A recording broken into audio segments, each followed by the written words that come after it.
ପିଲାମାନେ ଜେଜେମା କରୁଛନ୍ତି ଦେଖ ଚୁଙ୍ଗୁଡ଼ି ଭଜା।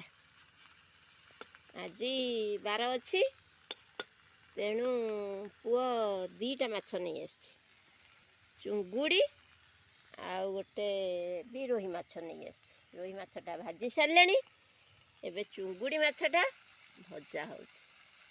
ଆଜି କ'ଣ ହବ ନା ପଖାଳ ମାଛ ଭଜା। ଇଏ କାହାର ପସନ୍ଦ ମତେ କୁହ। ଏଇଠି ବା ମାଛ ଭଜା ହେଉଛି ଚୁଲିରେ। ହଁ ହଁ, ଚୁଙ୍ଗୁଡ଼ି ଆଉ ରୋହି ମାଛ ବି ଆଣିଛି, ପଖାଳ ଆଜି ଖିଆ ହବ। ଆମର ଗୋଟେ ଏଇଠି ବିଲେଇ ବସିଛି, ମୋ ପଛ ଆଡ଼େ ବିଲେଇ ବସିଛି ବା ମାଛ ଖାଇବ ବୋଲି। ମିଆଉଁ, ସେ କହୁଛି ମିଆଉଁ। ହଁ, ମିଆଉଁ ଆସି ଏଇଠି ବୁଲୁଛି ତ, ସେ କହୁଛି ମିଆଉଁ। ଦେଖ, ଖାଇଲା ପରେ କଥାବାର୍ତ୍ତା, କିଏ ଭଲ, ଚୁଙ୍ଗୁଡ଼ି ଭଲ କି ରୋହି ଭଲ।